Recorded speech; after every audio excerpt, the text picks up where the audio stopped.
সুপ্রিয় নবম শ্রেণীর শিক্ষার্থী বন্ধুরা, আজকের এই math teaching home YouTube channel ও ম্যাথ টিচিং হোম ফেসবুক পেজের অনলাইন ক্লাসে তোমাদের সবাইকে জানাই আন্তরিক অভিনন্দন ও প্রীতি শুভেচ্ছা। প্রিয় শিক্ষার্থী বন্ধুরা, তোমরা নিশ্চয় অবগত আছো যে আর কিছুদিনের মধ্যেই তোমাদের চূড়ান্ত বার্ষিক পরীক্ষা অনুষ্ঠিত হবে।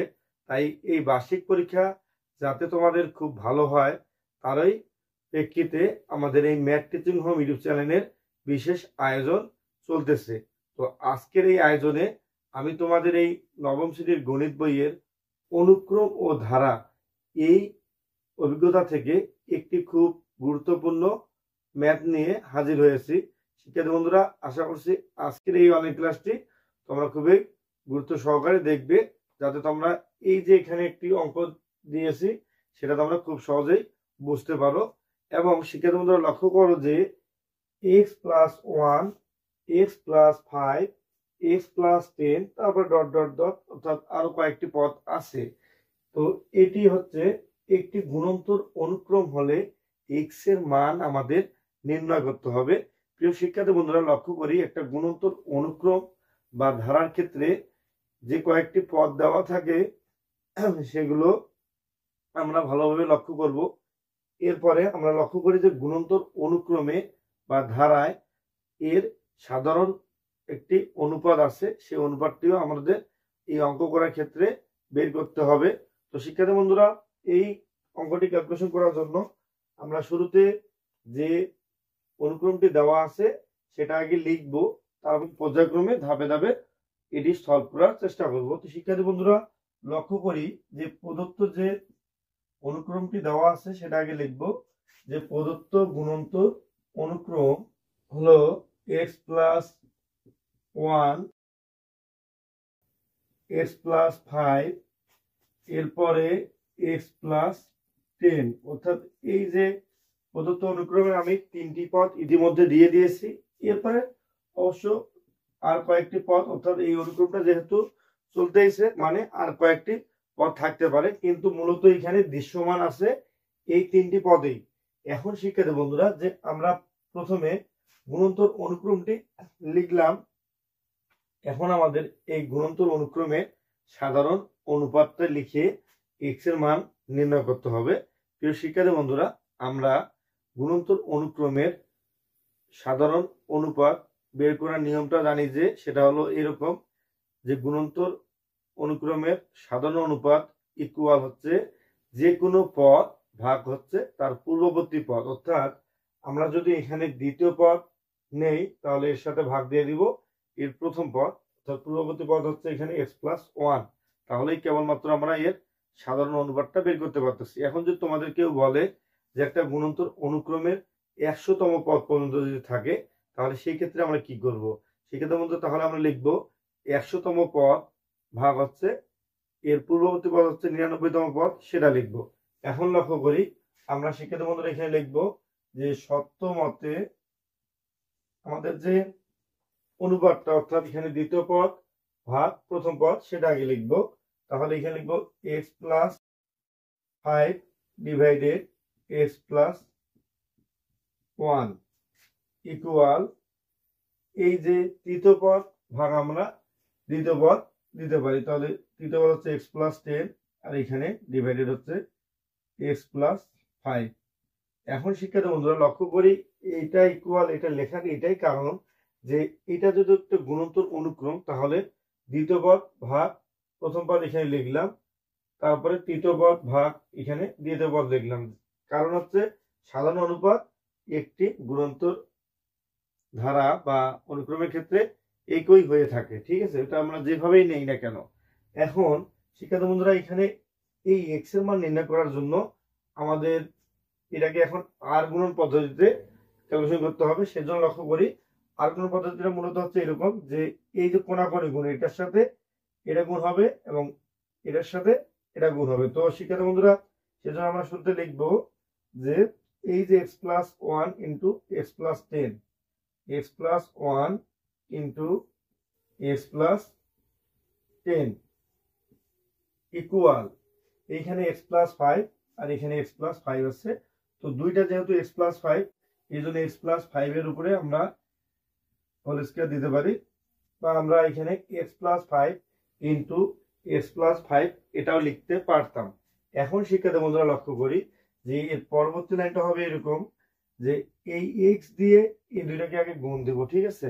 তাহলে x ইন্টু এক্স ইকুয়াল হবে x স্কয়ার, তারপরে এই x ইন্টু 10 ইকুয়াল হবে 10x, তারপরে এই 1 ইন্টু x ইকুয়াল হবে x, তারপরে এই প্লাসে প্লাসে প্লাস, আর এখানে 1 ইন্টু 10 ইকুয়াল হচ্ছে 10, তারপরে এইটা যে x+5 এর উপর আছে স্কয়ার, তাহলে এইটা মূলত আমরা কোন সূত্রের সাহায্যে মানে ভাঙানো যায় কিনা সেটা লক্ষ্য করি। শিক্ষার্থী বন্ধুরা, আমরা জানি যে বর্গের একটি সূত্র হয়েছে a+b whole square equal a square plus ab plus b square. তো সেই সূত্রটা তোমাদের বোঝার সুবিধার্থে আমি এখানে সাইটে লিখে দেই যে এরকম যে a+b হোল স্কয়ার ইকুয়াল, এখানে লক্ষ্য করি যে a square plus 2ab plus b square. তো এটাই মূলত হচ্ছে সূত্রটি। এখন এখানে লক্ষ্য করি শিক্ষার্থী বন্ধুরা, তাহলে a বলতে এখানে কে, a বলতে এখানে হচ্ছে x, আর b বলতে এখানে হচ্ছে এই যে 5টি যেটি রয়েছে। তো এটা মূলত হচ্ছে a, এটা মূলত হচ্ছে b। তো a plus b whole square বলতে এখন আমরা লিখবো a square plus 2ab plus b square. সেটার প্রেক্ষিতে এখানে a এর উপর স্কয়ার বলতে x এর উপর স্কয়ার প্লাস 2ab, 2 বলতে সূত্রে 2, a বলতে হচ্ছে x, b বলতে হচ্ছে এখানে 5, ঠিক আছে? এরপরে প্লাস b স্কয়ার বলতে 5 এর উপরে স্কয়ার। এই হচ্ছে এর ক্যালকুলেশনটা। এখন আমরা আবার একটু লক্ষ্য করি শিক্ষার্থী বন্ধুরা যে এখন এখানে দেওয়া আছে x স্কয়ার বসলো, আর এখানে মেবি x টি মিস হয়ে গেছে, এখানে x হবে একটা। এরপর লক্ষ্য করি যে 10x প্লাস x, অর্থাৎ 10টা x এর সাথে যদি আরেকটা x যোগ হয় তাহলে হবে এখানে 11x, তারপরে এখানে প্লাস 10 আছে, প্লাস 10 আমরা দিয়ে দিব। এরপরে ইকুয়াল, এখানে লক্ষ্য করি x square plus 2 into 5 equal হচ্ছে 10 ইন্টু হচ্ছে x, তাহলে হচ্ছে 10x প্লাস 5 এর উপর স্কয়ার বলতে হচ্ছে 25। এই হচ্ছে এটা ক্যালকুলেশন। এখন শিক্ষার্থী বন্ধুরা লক্ষ্য করি আমাদের যেহেতু x এর মান নির্ণয় করতে হবে, সেই জন্য আমরা x চলক গুলো যেগুলো রয়েছে বা x স্কয়ার এই ঘাতগুলো যেগুলো রয়েছে সেগুলোকে আমরা বাম দিকে নিয়ে শুধুমাত্র সংখ্যাগুলোকে আমরা ডান দিকে নিয়ে যাব। সেজন্য আমরা এখানে লিখব যে x স্কয়ার প্লাস 11x, এরপরে এই প্লাস 10টাকে ডান দিকে নিয়ে যাব, সেজন্য আমরা এটা এখন লিখবো না।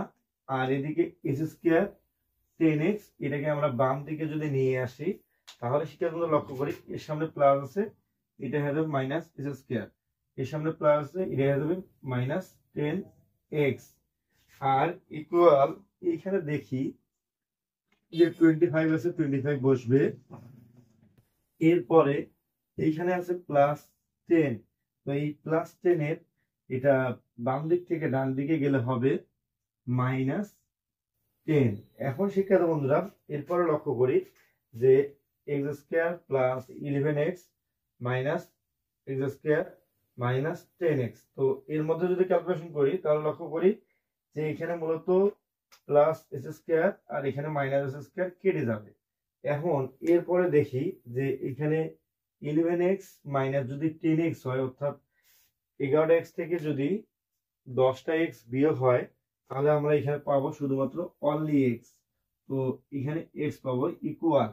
এখন শিক্ষার্থী বন্ধুরা লক্ষ্য করি যে 25 মাইনাস 10 ইকুয়াল হবে 15। তাহলে আমাদের মূলত এই যে x এর মান নির্ণয় করতে বলছে না, এটা আমরা লিখবো যে নির্ণয় মান হচ্ছে 15। এজন্য আমরা এর পরবর্তী লাইনটা লিখতে পারি এরকম করে শিক্ষার্থী বন্ধুরা যে নির্ণয় মান 15, সেটা হচ্ছে অ্যান্সার। এখন শিক্ষার্থী বন্ধুরা যে এটা মূলত যে একটা গুণন্তর অনুক্রম, ঠিক আছে, সেটা আমরা x এর মান গুলো বসাই দিয়ে বুঝতে পারি যে গুণোত্তর অনুক্রম হচ্ছে কিনা। সেখানে তোমরা লক্ষ্য করো যে এখানে x ইকুয়াল যে 15 আসলো, তো লক্ষ্য করো যে এখানে x ইকুয়াল 15 বলতে x এর এখানে 15 বসবে, এরপরে এখানেও 15 বসবে, আর এখানেও হচ্ছে 15 বসবে। তাহলে লক্ষ্য করি যে x প্লাস 1 বলতে হচ্ছে x এর মান হচ্ছে 15, তাহলে 15 প্লাস 1 ইকুয়াল এখানে আমরা পাবো 16। এরপরে লক্ষ্য করি যে x প্লাস 5 বলতে x এর মান 15 আর এখানে হচ্ছে 5 ইকুয়াল আমরা পাবো হচ্ছে 20।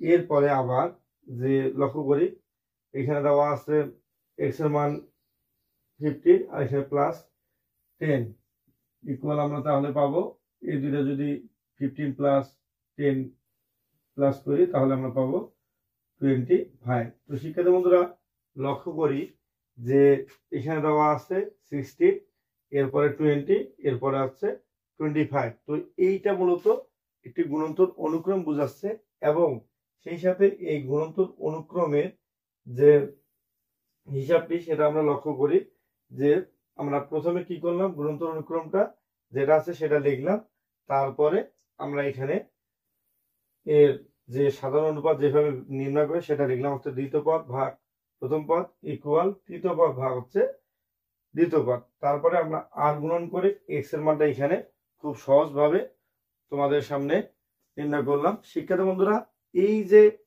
একটি গুণোত্তর অনুক্রম দেওয়া থাকলে এখানে এক্স এর মান বা ওয়াই এর মান বা এইভাবে যে কোনো একটা চলকের মান যদি নির্ণয় করতে বলে সেটা আমরা খুব সহজেই আমাদের এই আজকের এই ক্লাস থেকে এই কন্টেন্ট থেকেই তোমরা বুঝতে পেরে নির্ণয় করতে পারবে। শিক্ষার্থী বন্ধুরা আজকের এই ম্যাথ টিচিং হোমের অনলাইন ক্লাসটি তোমাদের কতটুকু ভালো লাগলো তোমরা অবশ্যই কমেন্ট করে জানাবে, এবং তোমরা যদি আমাদের এই ম্যাথ টিচিং হোম ইউটিউব চ্যানেলে নতুন হয়ে থাকো অবশ্যই আমাদের চ্যানেলটি সাবস্ক্রাইব করবে। শিক্ষার্থী বন্ধুরা আজকের ক্লাসটি এই পর্যন্তই, দেখা হচ্ছে তোমাদের সাথে আগামী ক্লাসে। ততদিন পর্যন্ত তোমরা ভালো থাকো, সুস্থ থাকো।